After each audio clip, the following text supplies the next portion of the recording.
nós elegemos esse mês, né, o mês de julho, como o mês da família. É bem verdade que, de um modo geral, as pessoas elegem o mês de maio como o mês da família, mas nada impede que nós possamos escolher um mês, e esse é o nosso mês, né? O mês da família, para a Igreja Batista de Nova Parnamirim. E como o mês é o mês da família, nada melhor do que, durante esse mês, nós estudarmos um pouco mais sobre família, né? O que é família, a origem da família, a importância, o papel de cada membro dessa família. E o nosso propósito esse mês vai ser esse, de tratarmos assuntos relacionados à família.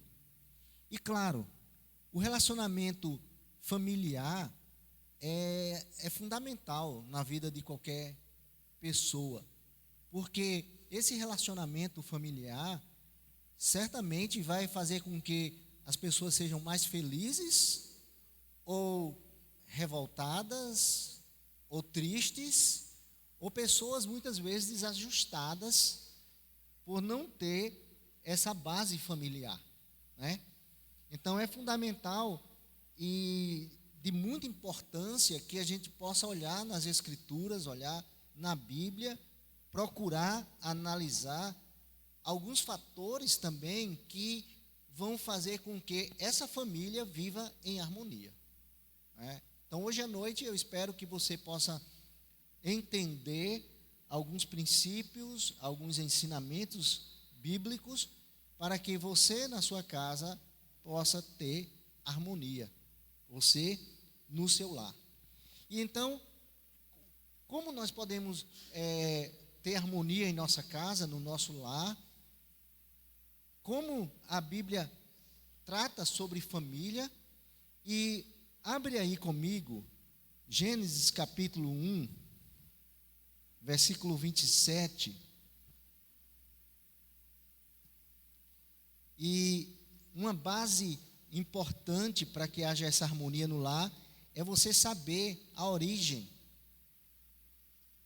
da família. Gênesis capítulo 1, versículo 27, é um texto que eu creio que todos já conhecem. Criou Deus, pois, o homem, à sua imagem, a imagem de Deus os criou. Homem e mulher os criou. Então percebam aqui que Deus, Ele é o que cria o homem, né? Depois de ter criado todas as coisas, depois de ter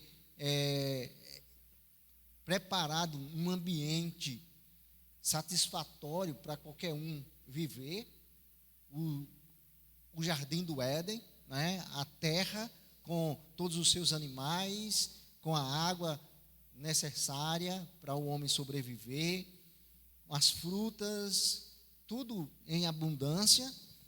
Deus então cria o homem, né? Vou criar o homem.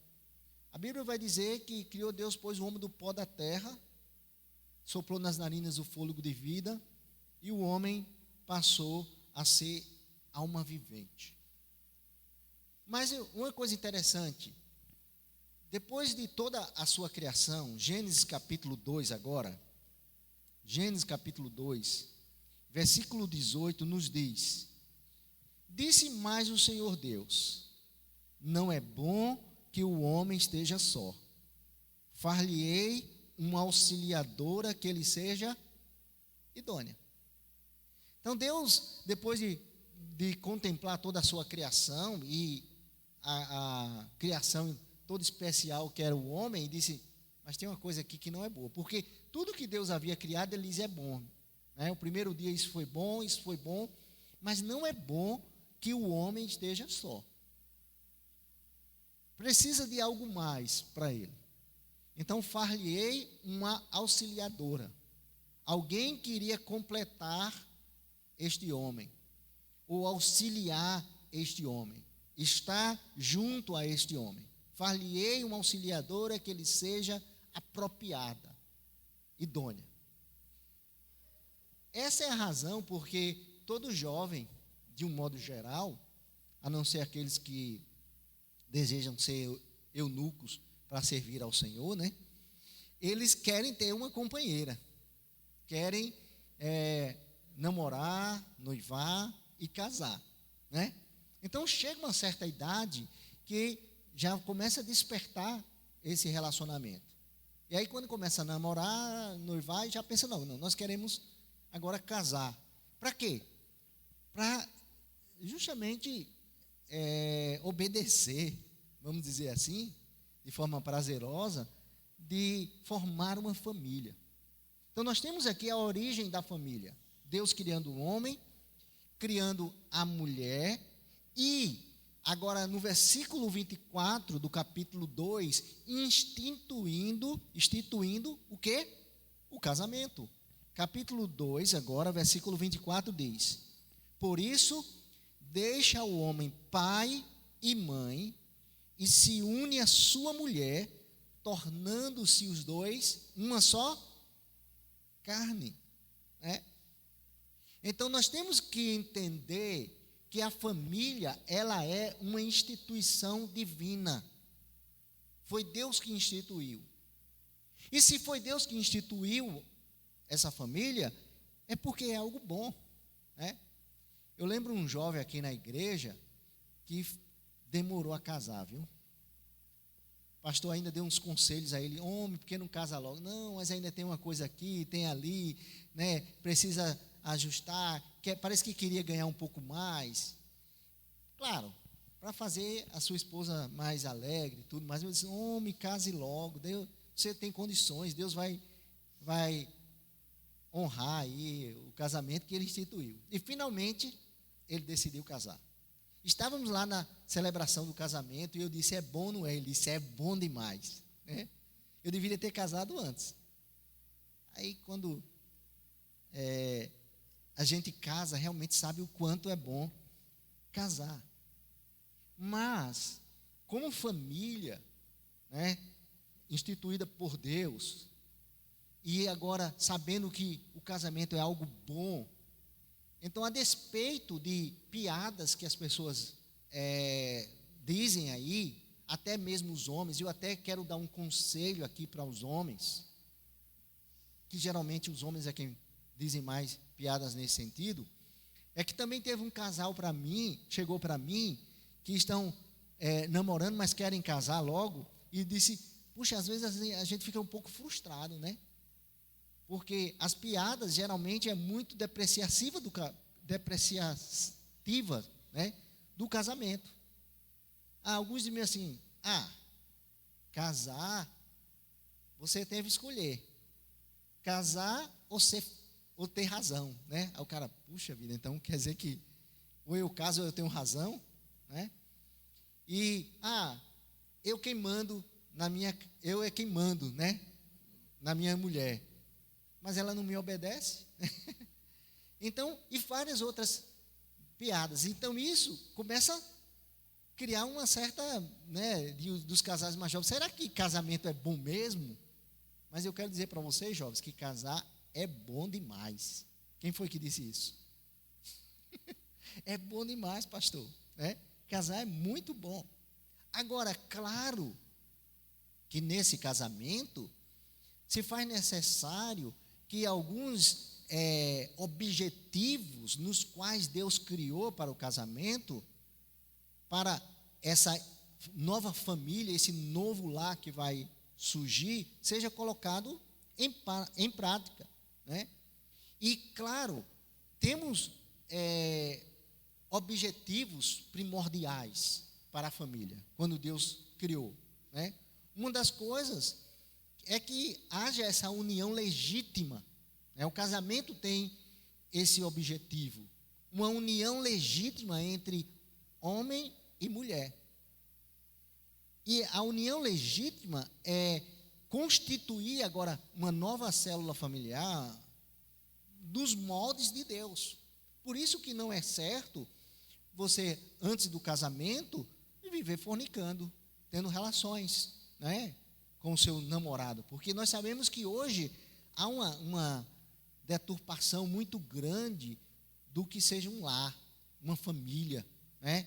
Um relacionamento entre namorados. Hoje, se prega, não, você está namorando e o namoro hoje é ter relações normalmente. Você vai na casa dela, ela vai na sua casa, vocês dormem juntos, mas na realidade se constitui um péssimo casamento. Porque cada vez que a moça ou o rapaz namora, eles têm relações, que é isso que institui agora o casamento, mesmo que sela o casamento diante de Deus, e depois ele separa, ou ela separa daquele namorado e começa a namorar com outro e tem novamente relações com aquele, e assim vai, ou seja, são péssimos casamentos. Aí depois de vários casamentos, entre aspas, né, relações, aí dizem, agora queremos casar. Como assim? E a vida que vocês estão vivendo? Então isso deturpa realmente aquilo que Deus criou de bom, de agradável, dessa nova família que Deus agora instituiu. E o objetivo para essa família, veja que no versículo 18, ele diz, não é bom que o homem esteja só. Far-lhe-ei uma auxiliadora que ele seja idônea. Então o objetivo dessa nova célula familiar é para que homem, mulher e filhos sejam felizes, porque não é bom estar só, ser solitário. É bom ter alguém no qual você pode compartilhar, no qual vocês podem se ajudar mutuamente, no qual vocês podem estarem diante de Deus, adorando a Ele. E perceba também que no versículo 24 diz, por isso deixa o homem pai e mãe e se una à sua mulher, tornando-se os dois uma só carne. Ou seja, aqui nós temos a construção da família. Começa aqui, quando os dois se unem e agora tornam-se os dois uma só carne. E todas as diferenças que eles possuem serão agora trabalhadas para que eles sejam unidos, como Deus desejou, para que eles possam então viverem felizes e assim poder adorar a Deus, poder servir a Deus. Porque se Deus então lá da sua criação institui esse nova família, ou essa família, esse lar, esse casamento, para que eles sejam felizes, nós sabemos que o homem e a mulher são criados para a glória de Deus, para o serviço de Deus, para a adoração a Deus. Então, o objetivo desse novo lar, dessa nova família que Deus criou, e que você também, que ainda não é casado, vai instituir essa nova família. Você que está em família hoje, já é casado, você que faz parte de uma família, é filho, tem que entender que o objetivo é que sejamos felizes, que nós realmente tenhamos uma família unida para servir, para adorar ao Senhor. Então, versículo 18 diz, não é bom que o homem esteja só, né? Criados visando aqui proporcionar um ambiente de condição para que o homem, para que a mulher, para que os filhos não vivam solitários, sejam realmente uma família feliz. Agora, peraí, Deus institui essa família, é a origem aqui. Se você está consciente disso, que é Deus que constrói, vamos dizer, é uma ideia de Deus a família, você não vai seguir essa deturpação do que seja família nos dias de hoje, né?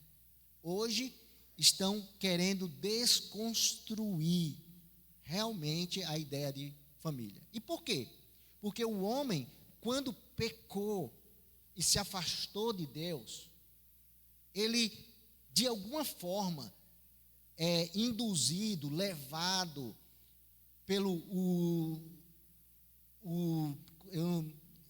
usando a palavra mais adequada, eu quero usar aqui, o inimigo, vamos dizer assim, de Deus, né? Mesmo que foi também criatura de Deus, que foi o diabo, ele, desde que ele pecou, quis ser igual a Deus, e Deus assim não permitiu que ele veio até a terra e tentou, de alguma forma, deturpar essa criação de Deus, destruir, levando o homem a pecar, ele também tem inculcado, porque ele é o Deus desse século, a Bíblia nos diz, na mente dos seres humanos, que o que Deus criou, o que Deus fez não é bom.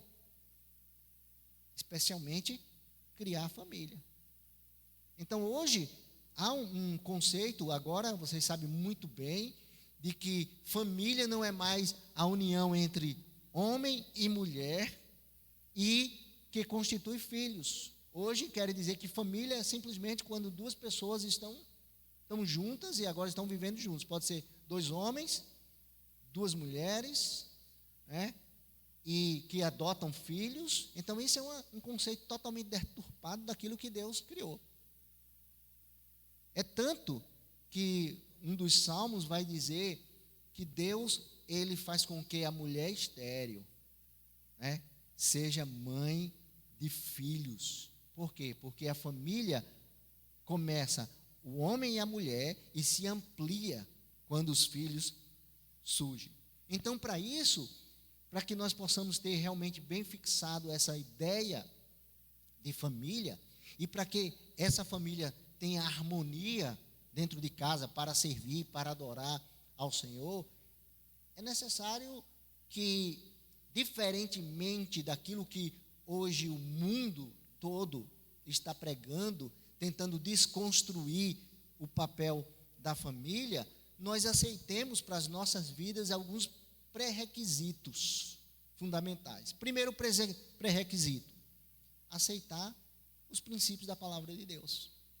Mateus capítulo 7, não precisa você ir lá, versículo 24 a 27, nós temos que Deus disse que, Jesus falando, aquele que realmente ouve as minhas palavras e a pratica, ele será considerado a um homem que construiu a sua casa sobre a rocha.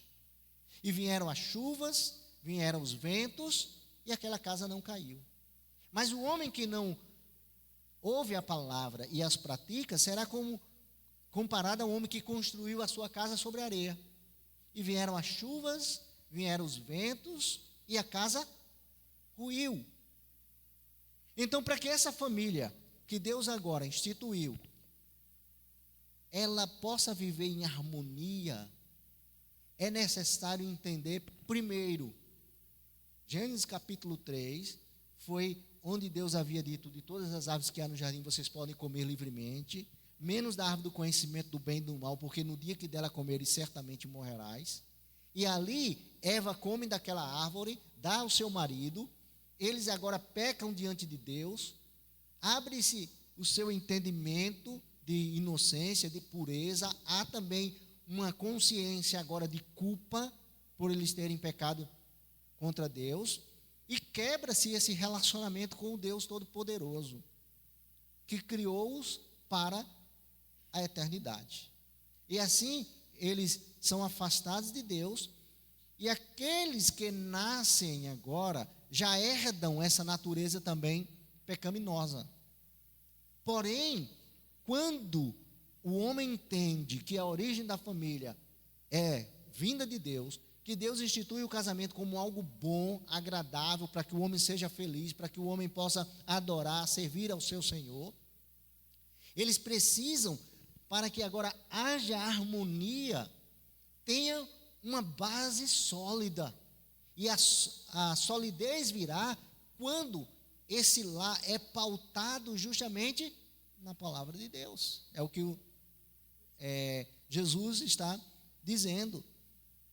O cristão deve ter em mente, na sua vida, e como família, estar submisso ou se submeter à palavra de Deus. E aí Deus vai ensinar várias maneiras de realmente fazer com que esse lar possa agradar a Deus. E por que é tão importante isso? Estar submisso à palavra, se submeter a essa rocha para a família. Porque nós somos pecadores. Todos nós pecamos, todos nós erramos. Nós temos já por natureza pecaminosa, claro, essa tendência de sermos egoístas, de querermos as coisas para nós, que as coisas dentro de casa aconteçam como nós queremos. O negócio é tão sério que muitas vezes os filhos funcionam assim. Os pais fazem tudo por eles, tentam suprir todas as necessidades. Muitas vezes alguns pais trabalham a vida toda para deixar os seus filhos nos melhores colégios, para que os seus filhos tenham aquilo que eles desejam, um celular, tenham alguém que leve de casa para a escola, quando os pais não podem, mas dão de tudo para os filhos. Sabe qual é a atitude muitas vezes dos filhos? Achar que os pais são obrigados a fazer isso. Porque vocês me criaram, fizeram com que eu nasci, então vocês são obrigados. Ao invés de ter um coração agradecido, porque os pais fazem de tudo para que eles possam realmente construir o seu próprio lar futuramente. E, no caso marido e mulher, muitas vezes, a mulher quer que as coisas aconteçam ao seu modo. E o marido também ao seu modo. Geralmente, quem já fez aconselhamento comigo pré-nupcial, eu faço uma pegadinha, entre aspas, né? Eu pergunto, justamente, me diga uma coisa, se quando vocês casarem, tiver uma discussão entre vocês, você quer uma coisa e ela quer outra, de quem será a palavra final? Então, geralmente, às vezes, quando a mulher é mais submissa, né, ela diz, não, a palavra final será dele. E ele, às vezes, não, a palavra final deve ser do marido. Mas Efésios capítulo 2, versículo 18, diz assim, não vos embriagueis com vinho, no qual há dissolução, mas enchei-vos do Espírito. Ou seja, não se embriague para que não haja brigas entre vocês. Porque uma das coisas, ou das propriedades do álcool, é justamente tirar essa sobriedade da pessoa. Então ela vai agir de forma insana. Mas no versículo 21, vai dizer, sujeitai-vos uns aos outros no temor de Cristo. Ou seja, na realidade, biblicamente, nós somos sujeitos uns aos outros. Filhos aos pais, os pais uns o pai, o homem à mulher, a mulher ao marido. E então a palavra final no lar não é a minha ou a sua, mas é a palavra de Deus. É a Bíblia. Agora, em assuntos onde não é pecado, não é errado nenhuma das decisões, ou o que eu quero ou o que ela quer, nós então, como diz o texto, servimos um ao outro. Procuramos o melhor para o outro. Por isso que 1 Coríntios capítulo 7, 34 vai dizer, olha, o homem que não é casado, cuida das coisas do Senhor, de como agradar ao Senhor. Mas o que casou, cuida das coisas do mundo, de como agradar a esposa, né? E a mulher casada, ou solteira, ou viúva, ela cuida das coisas do Senhor, de como agradar ao Senhor. Mas a casada cuida das coisas do mundo, de como agradar o marido. Então percebe que você casa para fazer o outro feliz, para agradar ao outro. E quando então você está pautado no seu lar, na sua casa, na Bíblia, tem essa rocha, então certamente a harmonia vai estar imperando. Por quê? Porque cada um procura seguir os princípios que Deus deixou para si mesmo. E não coloca a sua vida em primeiro lugar, mas a vida da sua família como um todo, ou da sua esposa, ou dos seus filhos, os filhos com interesse nos pais, a esposa com interesse no marido, e assim sucessivamente. Mas como eu disse, nós somos o quê? Pecadores. Nós sempre achamos, de um modo geral, que estamos certos. Não paramos um pouco para refletir. Isso me faz lembrar de uma história em que um homem assim, tanto quanto arrogante, achava sempre que estava certo, de um modo geral, e ele casou com uma mulher muito amável. Uma mulher, daquela que evitava problemas dentro do lar. procurava resolver certas coisas de maneira mais bem-humorada, ao invés de criar logo uma confusão, uma dissensão dentro de casa. E aí, quando ela casou, logo que ela casou, ela fez um acordo com o seu marido. Disse: olha, eu tenho essa caixinha aqui, mostrou a caixinha para ele, mas essa caixinha você nunca pode olhar nela, tá bom? Vamos combinar assim? E aquele homem meio que arrogante, mas ele disse: tudo bem, não tem problema. E depois de 5 anos de casados, a mulher saiu de casa e ele ficou pensando: rapaz, aquela caixinha que ela guarda lá no quarto, o que é que tem naquela caixinha? E aí ele ficou matutando, disse: rapaz, eu vou dar uma olhada nessa caixinha. E ele foi lá e abriu. Quando abriu, estava lá a caixinha, ele: eita, ficou com aquele peso na consciência, né? Eu não deveria ter aberto. Mesmo que ele achava, não tem nenhum problema, né? Ela é minha esposa, mas ele abriu. Quando ela chegou em casa, ele com a consciência pesada disse: ó, eu abri a caixinha lá, não resisti. Agora me diga uma coisa, o que significava aqueles 3 ovos que tinha na caixinha, né? Ela disse: não, é porque aqueles 3 ovos, cada vez que você errava para comigo, eu colocava um ovo na caixinha. E aí ele se sentiu, né, o máximo, porque depois de 5 anos, então ele errou pouco e disse: e aqueles R$3.000 que tinha dentro da caixinha? Ela disse: não, é porque cada vez que completava 12 ovos eu vendia, né?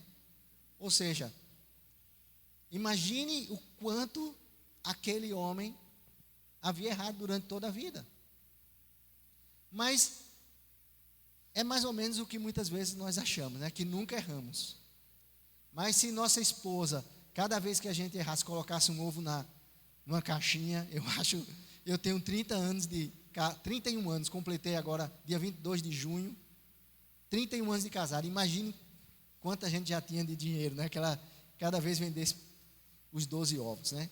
Da mesma forma, a mulher também acha muitas vezes que não erra. Mas quando a gente olha para o que a palavra de Deus diz a nosso respeito, né? Que nós somos pecadores, que nós precisamos confessar os pecados uns aos outros, né?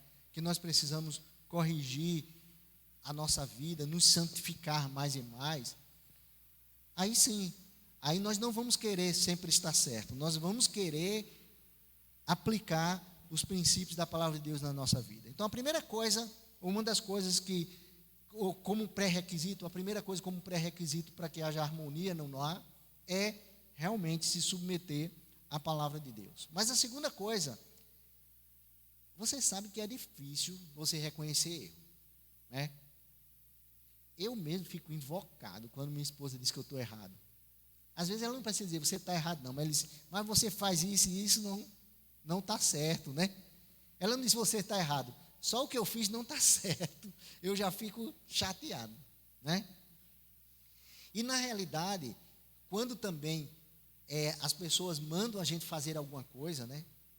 Pede para fazer alguma coisa, é difícil também a gente querer obedecer, se submeter. Por exemplo, os filhos. Muitas vezes os filhos não gostam quando os pais dizem um não para eles, porque eles sempre querem que seja o sim, né? Então, diante desse dilema que nós vivemos, de sempre querer fazer a nossa vontade, de não querer nos submeter a outros, ou à esposa, ou ao marido, ou aos pais, nós precisamos de um auxílio. E eu dou graças a Deus porque Ele nos deu justamente o Espírito Santo, não é? Não vos embriagueis com vinho no qual há dissolução, mas enchei-vos do Espírito. É justamente o Espírito Santo que vai nos auxiliar, nos fortalecer, para que nós possamos então estarmos conscientes de que algumas coisas na nossa vida precisam ser mudadas, precisam ser trabalhadas. E se nós queremos um lar harmônico, uma família harmônica, é necessário também muitas vezes dizer: Senhor, eu realmente tenho dificuldade com isso na minha vida. Tem algumas áreas que eu não consigo conter. Então me ajuda, me fortalece, me dá realmente do poder do Teu Espírito Santo. E somente esse poder do Espírito Santo dá condições também para que você possa obedecer a palavra de Deus. não é? E especialmente com relação ao casamento. Porque o casamento é composto de duas pessoas pecadoras. Na criação dos filhos, porque os filhos também são pecadores. Filho de crente, eu costumo dizer, não é um crentinho não. Muitas vezes dá mais para cretino do que para crente, né? Sempre querem fazer as coisas erradas.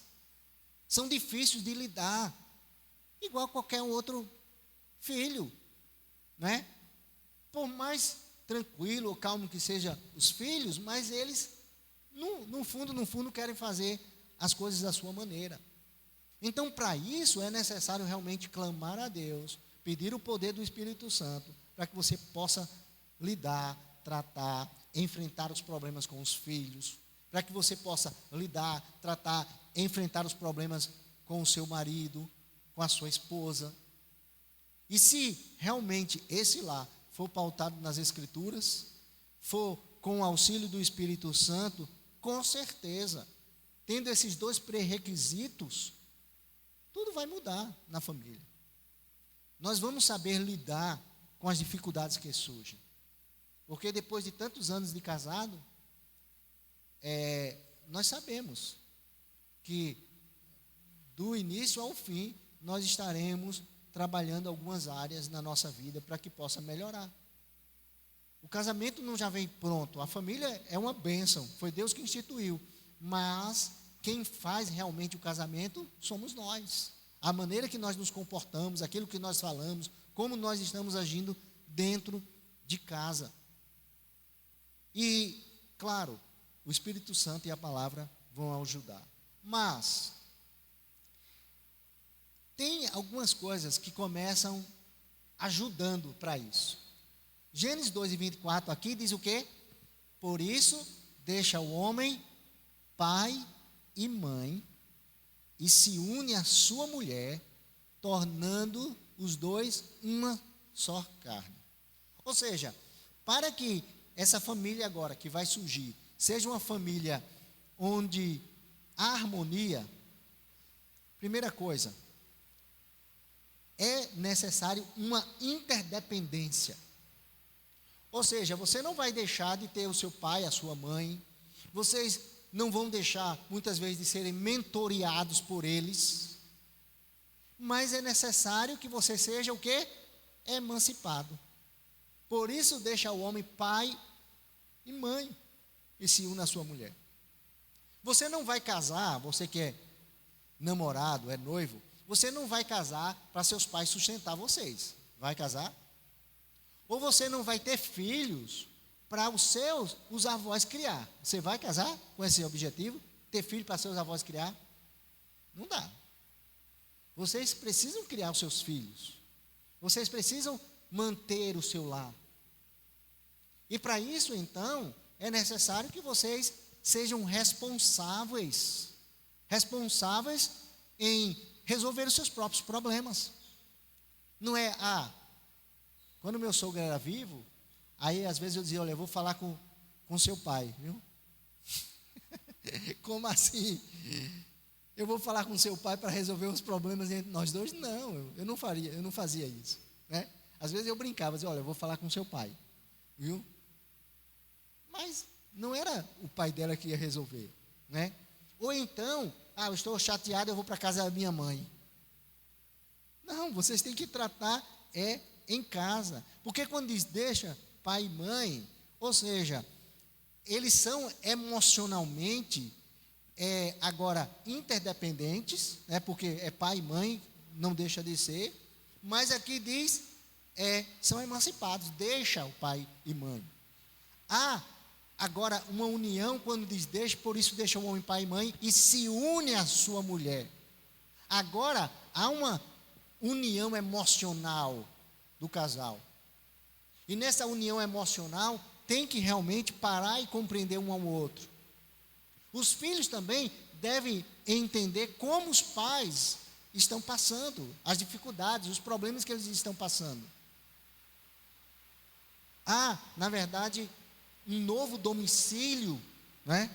Vocês agora estão morando juntos, né? É na sua casa que você deve tratar todas as coisas que pertencem àquele lá.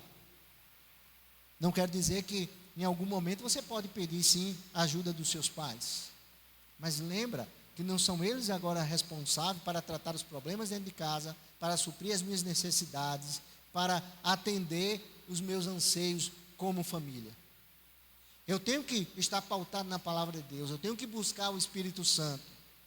Mas eu tenho que entender que para que haja harmonia, eu tenho que criar essa interdependência financeira, emocional, domiciliar. Eu agora tenho uma nova célula aqui que está se formando, nova célula familiar. E claro, isso só pode realmente acontecer se essa união também for uma união espiritual. Em outras palavras, os dois precisam ter as mesmas convicções espirituais. Quando 2 Coríntios capítulo 6, versículo 14 diz: que união há entre luz e trevas, entre o crente e o não crente? Quando a Bíblia diz: não vos ponhais em julgo desigual com os incrédulos, isso quer dizer o seguinte, meus queridos jovens, agora solteiros, que o melhor de Deus para você é você constituir uma família onde há uma união espiritual, onde vocês têm as mesmas convicções de quem é Deus, o que Ele é na sua vida.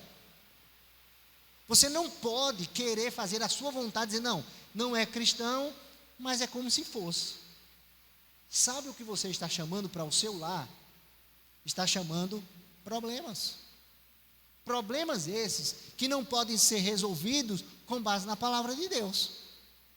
Porque se a sua convicção, a sua casa for pautada, está sobre a rocha que é a Bíblia, as decisões que os dois vão tomar é conforme o Senhor orientar. As decisões que vocês vão tomar são decisões espirituais. Então experimenta, você que é casado, agora compartilhar mais um com o outro da palavra de Deus, orarem juntos, buscar a orientação de Deus para a resolução dos problemas. E você, jovem, eu sei que uma das coisas, uma das áreas que muitas vezes nós não temos o controle quando surge é a área do sentimento. Quem nunca se apaixonou por alguém que não era cristão? Jovem, né? Na faculdade, no trabalho, seja lá como for. Muitas vezes você jovem vai se apaixonar. Por quê? Porque é uma área que muitas vezes você não tem controle dessa área emocional. Mas, quando você se queda diante do Senhor e pede a Ele justamente sabedoria, força, poder do Espírito Santo para agir conforme a sua palavra, então você não vai se permitir casar com alguém que não tenha essa mesma união espiritual com você. Ou seja, precisa ter as mesmas convicções espirituais, porque senão você vai estar indo em uma direção, enquanto o seu cônjuge irá em outra direção, e aí, problemas, né? Aí você vai saber o quanto é difícil realmente não ter Cristo para ser o árbitro no desentendimento entre vocês. Aí você vai saber o quanto é difícil não ter a palavra de Deus para dizer como eu devo proceder em determinada situação. Então, é preciso ter essa união espiritual, ou seja, precisam ter o mesmo comportamento espiritual no sentido de servir a Deus. Imagine você que serve a Deus e ele serve os seus prazeres, ou ela serve os seus prazeres. Você quer ir louvar a Deus e a pessoa no qual você está casado quer ir para uma festinha, para um bar, seja lá o que for. Então, certamente, se não tiver essa união espiritual, não terá harmonia dentro do lar. Outra coisa, ter também uma união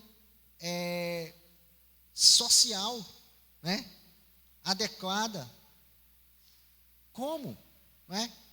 Vocês fazerem parte de um corpo, de um grupo de pessoas que tem como objetivo também agradar a Deus, adorar a Deus.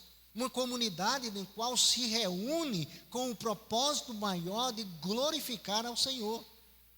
Então, quando você faz parte também de uma comunidade de pessoas que também têm esse mesmo objetivo, então certamente é muito mais fácil vocês lidarem com os problemas que surgem, as dificuldades, porque é um novo grupo social agora que você está vivendo.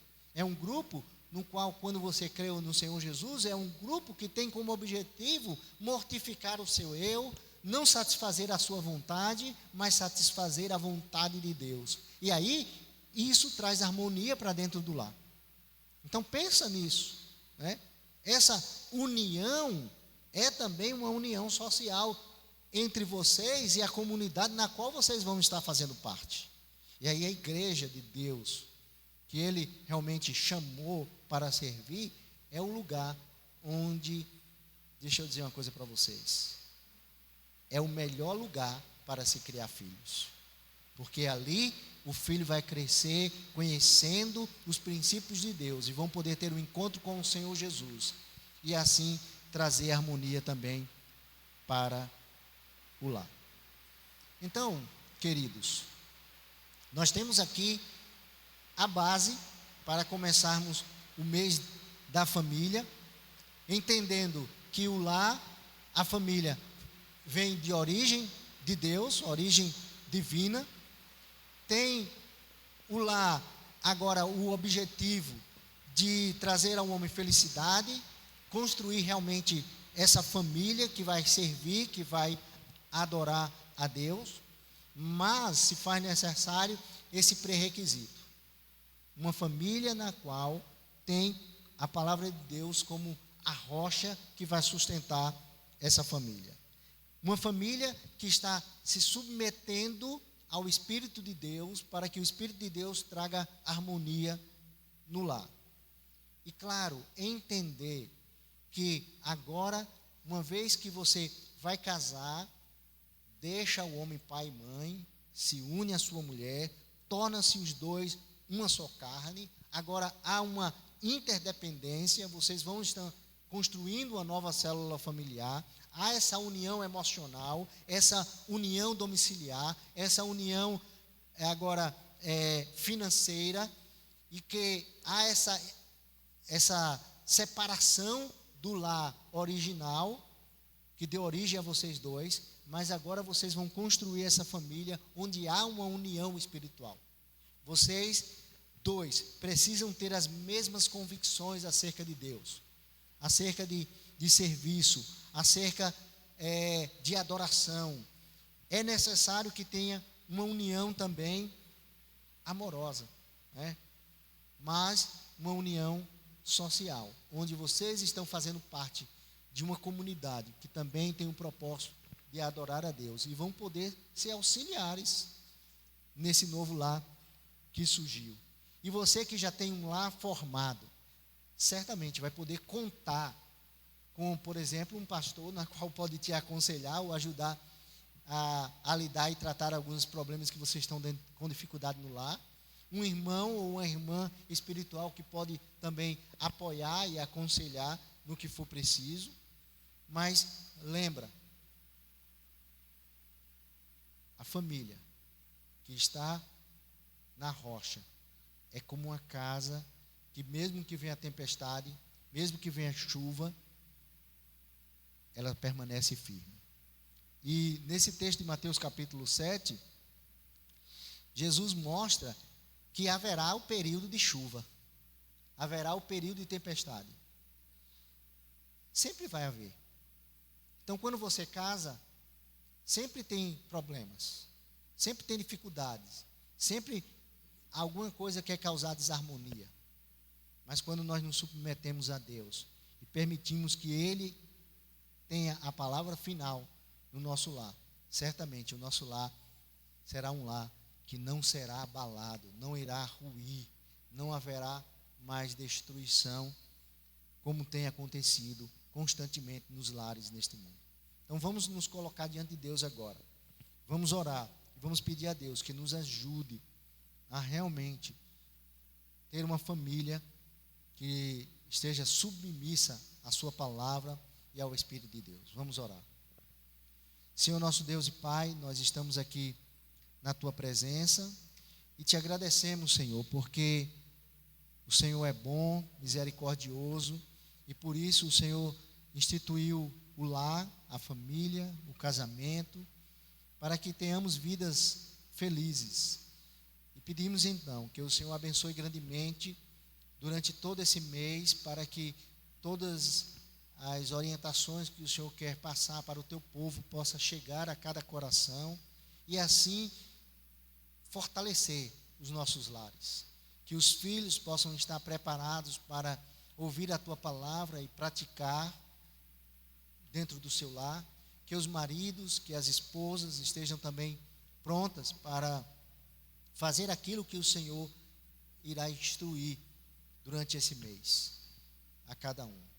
Que o teu nome seja glorificado nas nossas vidas, que sejamos homens, mulheres, jovens, crianças, todos submissos à tua vontade. E sejamos assim obedientes, em nome de Jesus Cristo, teu Filho amado. Amém.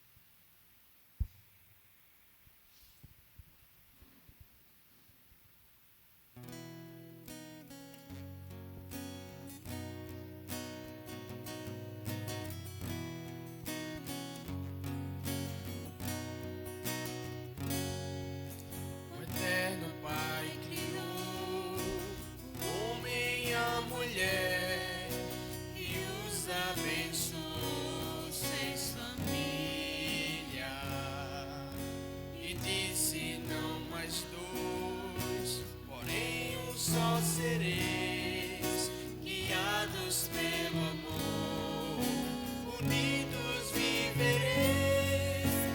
Criai os vossos filhos no meu temor, ensinai minha palavra, assim diz o Senhor.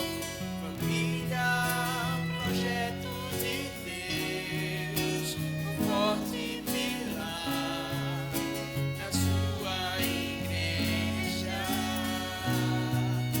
Família, preservemos assim um belo jardim, com certeza de rara beleza sem fim, a refletir a glória de Deus, a refletir a glória de Deus. Início. O eterno Pai criou o homem e a mulher e os abençoou.